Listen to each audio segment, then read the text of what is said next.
ઉદયપુર જિલ્લાના બોડેલીમાં ન્યૂઝ 18ના અહેવાલની ધારદાર અસર થઈ છે। રામનગર આલીખેરવાને જોડતો રસ્તો તૂટી જતા ન્યૂઝ 18એ અહેવાલ પ્રસારિત કર્યો હતો અને આ અહેવાલ બાદ સંખેડા પંચાયત માર્ગ મકાન વિભાગે તાત્કાલિક રસ્તો તોડીને નવો બનાવવા કોન્ટ્રાક્ટરને નોટિસ પાઠવી આદેશ કર્યો છે। સંખેડા પંચાયત માર્ગ મકાન વિભાગની કચેરી દ્વારા 7 સોસાયટીને જોડતો આરસીસી રસ્તો થોડા સમય પહેલા બનાવ્યો હતો। તેની કામગીરીમાં કોન્ટ્રાક્ટરે ગેરરીતિ કરતા રસ્તામાં ખાડા પડી ગયા હતા અને આરસીસી રોડમાં કપચી નીકળી હતી, જેનાથી લોકોમાં આક્રોશ ફેલાયો હતો।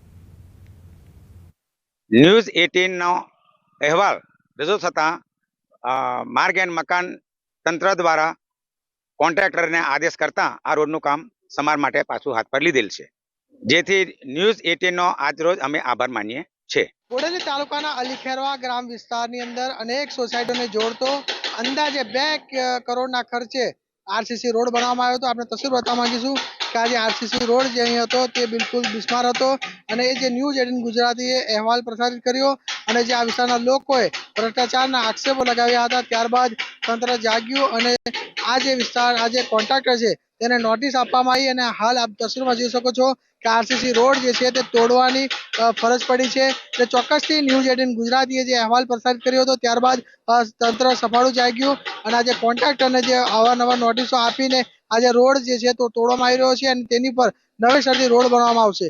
આમ તો સંખેડા ડી વિભાગ તરફથી આજે કાર્યવાહી કરવામાં આવી છે અને ન્યૂઝ 18 ગુજરાતીની ધારદાર અસરથી આજે આ વિસ્તારના લોકો પણ આભાર માની રહ્યા છે। સેજબ ખત્રી, ન્યૂઝ 18 ગુજરાતી, છોટાઉદેપુર। 45 વિદ્યાર્થીઓએ પરીક્ષામાં ગેરરીતિ આચરી હતી, જે પૈકી 414 વિદ્યાર્થીઓને જીટીયુએ સજા સંભળાવી। હિયરિંગ બાદ જીટીયુએ 414 વિદ્યાર્થીઓને દોષિત જાહેર કર્યા। ચાલુ શૈક્ષણિક વર્ષથી લઈ આગામી વર્ષ સુધી પરીક્ષા ન આપી શકે તેવી સજા કરાઈ છે। લેવલ 3ની સજાવાળા 215 વિદ્યાર્થીઓ છે, જે વર્તમાન અને આગામી વર્ષની પરીક્ષા નહીં આપી શકે, જ્યારે લેવલ 2ની સજાવાળા 174 વિદ્યાર્થીઓ છે, જે ચાલુ વર્ષની પરીક્ષા નહીં આપી શકે। વિદ્યાર્થીઓ સીસીટીવી અને રૂબરૂ ગેરરીતિ કરતા ઝડપાયા હતા। પરીક્ષામાં મોબાઈલનો ઉપયોગ, પુરવણી બદલવી, કાપલી કરવા જેવી ગેરરીતિ સામે આવી હતી। માંથી 31 વિદ્યાર્થીઓને નો પેનલ્ટી થઈ છે, તેમાં લેવલ 3ની સજા એ 215 વિદ્યાર્થીઓને કરવામાં આવેલ છે, જ્યારે લેવલ 2ની સજા છે 174 વિદ્યાર્થીઓને કરવામાં આવેલ છે। લેવલ 3ની સજા એટલે તેમને આ સેમેસ્ટરના તમામ વિષયોની પરીક્ષા રદ કરવી અને આગામી એક સેમેસ્ટર માટે તે કોઈ પણ પ્રકારની પરીક્ષા આપી શકશે નહીં, જ્યારે લેવલ 2ની સજા કે જે 174 વિદ્યાર્થીઓને કરવામાં આવી છે તેમાં એ આ વખતના તમામ વિષયોની પરીક્ષા રદ કરવામાં આવેલ છે। સમાચાર માલપુર પોલીસ પર ફાયરિંગ। પોસ્ટ ડોડા ભરી જતા શખ્સે કર્યું ફાયરિંગ। પોલીસે કારનો પીછો કરતા ફાયરિંગ કર્યું। માલપુર પોલીસ અને એલસીબીએ ગલિયાદાંતી ટોલ નાકાથી કારનો કર્યો હતો પીછો। માલપુર બસ સ્ટેશન સામે માદક પદાર્થની ગાડી ઘેરાઈ જતા કર્યું એક રાઉન્ડ ફાયરિંગ। પોલીસે ફાયરિંગ કરનાર આરોપીને ઝડપી પાડ્યો, એક ફરાર છે। પોલીસે 13.12 લાખના 437 કિલો પોસ્ટ ડોડા ઝડપ્યા। માદક પદાર્થ લઈ જતા શખ્સ પાસેથી એક રિવોલ્વર અને એક જીવતી કારતૂસ જપ્ત કરાઈ છે। ફાયરિંગ કરનાર હાલ પોલીસ ગિરફ્તમાં છે। માજી સૈનિકો, બીજી તરફ શિક્ષણ સહાયકો ગાંધીનગર ખાતે પહોંચ્યા છે। વિદ્યા સમીક્ષા કેન્દ્ર ખાતે શિક્ષણ સહાયકોનો જમાવડો છે। ધોરણ 9 થી 12માં શાળા ફાળવણી લિસ્ટ જાહેર કરવા માંગ છે। વિદ્યા સહાયકો ટેટ ટાટ પાસ ઉમેદવારો છે। ખાલી જગ્યાઓ પર ભરતીનો બીજો રાઉન્ડ જાહેર કરવા માંગ કરવામાં આવી રહી છે। 8500થી વધુ ખાલી જગ્યાઓ પર ભરતી કરવા માંગ છે। જ્યાં સુધી ઉકેલ ન આવે ત્યાં સુધી ગાંધીનગર ન છોડવાની ચીમકી ઉચ્ચારી છે।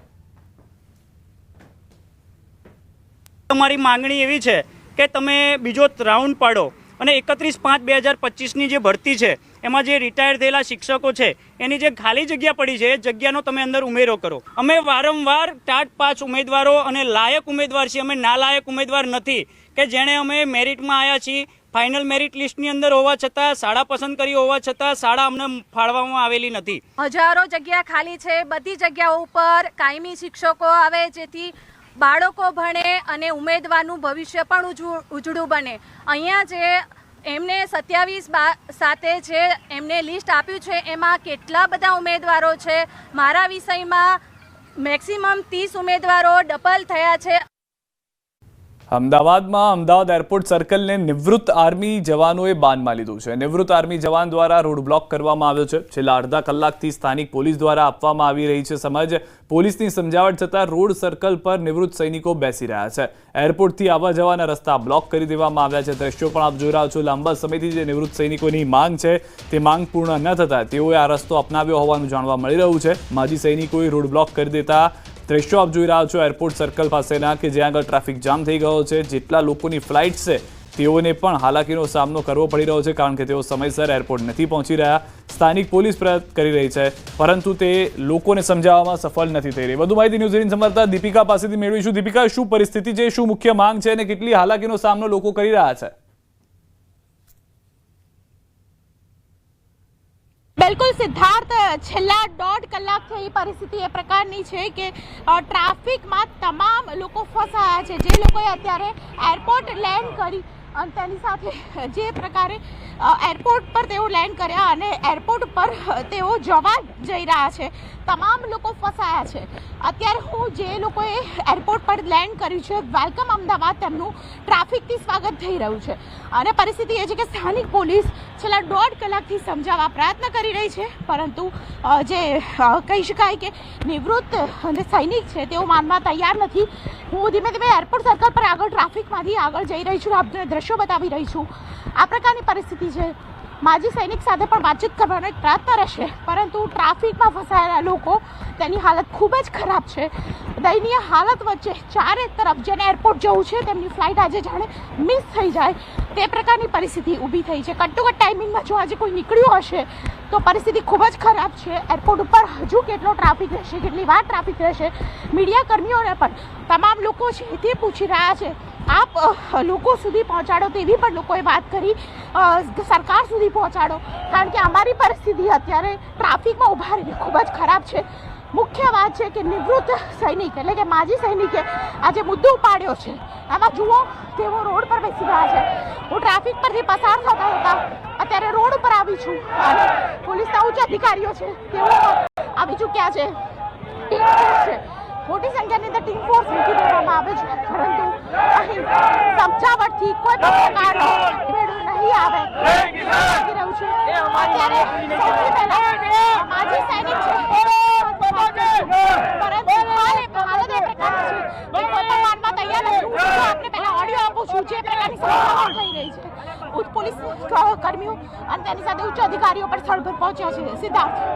જી દીપિકા, આપ અમારી સાથે જોડાયેલા રહીશું. હાલના જે દ્રશ્યો પણ આપ જોઈ રહ્યા છો, પોલીસનો મોટો કાફલો ત્યાં જોવા મળી રહ્યો છે અને સમજાવવાનો પ્રયાસ કરવામાં આવી રહ્યો છે. ટ્રાફિકની જે સમસ્યા છે તેનો હલ આવે તે માટેના પ્રયાસ પોલીસ તરફથી પણ કરવામાં આવી રહ્યા છે. માજી સૈનિકો અને પોલીસ વચ્ચેની આ રકઝકના દ્રશ્યો પણ આપ જોઈ રહ્યા છો કે જ્યાં આગળ અટકાયત કરવામાં ન આવે તે માટેના પણ પોલીસ પ્રયાસ કરી રહ્યું છે. પરંતુ દીપિકા, અહીંયા આગળ એ વાત સ્પષ્ટ છે કે નારાજગી ખૂબ જ મોટી રીતે જોવા મળી રહી છે કારણ કે પોલીસ સતત સમજાવવાનો પ્રયાસ કરી રહી છે. માજી સૈનિકો સમજવા તૈયાર નથી થઈ રહ્યા. બિલકુલ, અને તેને કારણે એ પરિસ્થિતિ એ છે કે દરેક લોકો અત્યારે પરેશાન છે. હું સૌથી પહેલા તો તેમની સાથે પણ વાતચીત કરવાનો પ્રયત્ન કરીશ. થોડી દૂર જઈને મારા કેમેરા પર્સન ખેંગા રાઠોડ છે તેમને કહીશ કે જે લોકોનો મુદ્દો છે, જે લોકો આ રીતે રોડ પર બેસી ગયા છે તેમની સાથે પણ વાતચીત કરીએ કારણ કે એ જાણવાનો પણ પ્રયત્ન રહેશે કે આખરે આટલી મોટી સંખ્યાની અંદર જ્યારે લોકો એકત્ર થયા હોય. મહત્વનું છે કે આજે માજી સૈનિકની એક રેલી નીકળવાની હતી અને જે રેલી માટે પરમિશન નહોતી મળી અને તે દરમિયાન ખાસ કરીને મુખ્ય આંદોલન કરતા જે છે નિમાવતજી, તેમને ખાસ કરીને તેમને પકડી લેવામાં આવ્યા તો તેમને છોડવામાં આવે તેવી માંગ સાથે તેઓ તમામ લોકો અહીં આવી ગયા. એરપોર્ટ સર્કલ આખું બાનમાં લઈ લીધું અને 1.5 કલાકથી માત્ર સમજાવટની વાત ચાલી રહી છે પરંતુ આ 1.5 કલાકનો ભોગ લોકો બન્યા છે, સ્થાનિકો બન્યા છે. શાહીબાગ વિસ્તારમાં આવતા જતા લોકો, કારણ કે જે લોકો અત્યારે નીકળ્યા હોય તો તે લોકોને સવાલ થાય છે કે એરપોર્ટ સર્કલ પર આ પ્રકારનો ટ્રાફિક શા માટે? કોઈ વીવીઆઈપી આવતો છે પરંતુ વીવીઆઈપીની સામે જે પ્રકારે આંદોલન ચાલી રહ્યું છે અને આ આંદોલનને લઈને લોકો પરેશાન થતા જોવા મળી રહ્યા છે. માજી સૈનિક છે, તેમની સાથે વાત કરીશું. આટલું મોટું તમે જે રીતે રોડ પર બેસી ગયા છો, ચારે બાજુ તો જુઓ કેટલો ટ્રાફિક છે. કોઈ હોસ્પિટલ જતું હશે, 23 દિવસથી અમારી માંગ છે, 23 દિવસથી એરપોર્ટ જતું હશે. તમને લાગે છે કે આ પ્રકારનો વિરોધ કરવો મતલબ યોગ્ય છે? તમારી વાત પહોંચી જશે? અમે વિરોધ નથી કરતા. અમારા જે છે ને વીર નારીઓ બહેનો આવી હતી અહીં ઓફિસ છે ઓફિસે કોઈ હાર્ટ એટેક કોઈ દવા લેવા આવી હતી એ લોકોને ડિટેન કરી દીધા છે. હવે એ લોકો જોડે દવાએ નથી તો એ લોકોને અમારી માંગ છે કે અમારા પ્રમુખને અહીં અમને મોકલી દે ને અમારી વીરનારી બહેરીને જેટલા ડિટેલ કર્યા છે પોલીસે એ અમને અહીં છોડી દે. તો અમે તમે મને ખાલી એક સવાલ કહો કે આર્મીનું કામ શું છે? આર્મી દેશ સેવાની છે અમારું કામ, છે અને નિવૃત્ત આર્મીનું કામ એ બી દેશ સેવા જ કરીએ છીએ. બરાબર. તો દેશ સેવાની વાત હોય તો જ્યારે આટલી મોટી સંખ્યામાં લોકો ફસાયા હોય તમને લાગે છે યોગ્ય છે? સરકારનું શું કામ છે? જે અમારી જેન્યુન હક છે એ જ અમે માંગીએ છીએ. અને અમે જે શહીદ જેના બેઠા હતા છાવણીમાં શાંતિથી બેઠા હતા, કોઈ હલ્લો નહીં, કોઈ પબ્લિકને નુકસાન નહીં, તો શા કારણે અમને ડિટેન કર્યા હતા. અચ્છા, આજે રેલી નીકળવાની હતી. પોલીસ તરફથી મળેલો ટાઈમ છે. તિરંગા યાત્રા અમે ના કાઢી શકીએ, સરકાર જ કાઢી શકીએ. 15મી ઓગસ્ટે અમે કીધું અમને તિરંગા યાત્રા કાઢવાની પરમિશન આપો. તો શું અમે આ દેશના સૈનિક નથી, ભૂતપૂર્વ સૈનિક નથી? તો હાલના જે રીતે આ નારાજગી છે સૈનિકોની અંદર એ સ્પષ્ટ છે, પરંતુ પોલીસ તરફથી સમજાવવાનો પ્રયાસ થઈ રહ્યો છે, જેમાં પોલીસ નિષ્ફળ જતી જોવા મળી રહી છે. અમદાવાદના એરપોર્ટ સર્કલ ઉપર અચાનક જ ટ્રાફિક રોકી દેવામાં આવ્યું છે. ટ્રાફિક રોકનાર આપ જોઈ રહ્યા છો મોટી સંખ્યાની અંદર નિવૃત્ત સૈનિકો, નિવૃત્ત આર્મી મેન તમામ અહીં ઉપસ્થિત છે. તેમની સાથે પણ વાતચીત કરીશું, પરંતુ જે પ્રકારનો વિરોધ થઈ રહ્યો છે મને કહેશું કે ટ્રાફિક રોકવા પાછળનું કારણ શું?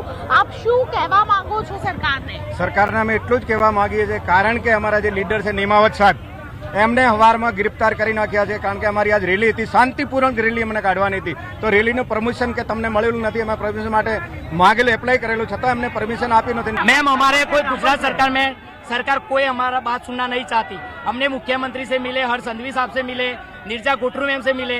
हमारे को जो खो खो की गेम खिला रहे हैं, मतलब हमारे को लॉलीपॉप दे रहे हैं. मुझे बताइए मेन मुद्दे क्या है, किस वजह से आप आज रैली निकालने वाले थे? मैम हम इसी हमारे 10% अनामत है जो गुजरात में कोई भी भर्ती है, जैसे पुलिस की भर्ती है, हमारी 1240 वैकेंसी है, तो उसमें से हमारे बंदे सिलेक्ट करनी चाहिए. लेकिन हमारी जगह हमारे को 40 मार्क क्राइटेरिया रखा है, लेकिन हमारे में वो नहीं रखना चाहिए. हमारा सुप्रीम कोर्ट हाई कोर्ट का आदेश है कि इनको हमारे को लागू नहीं है, लेकिन हमारी जो वैकेंसी हमारे में भरनी चाहिए.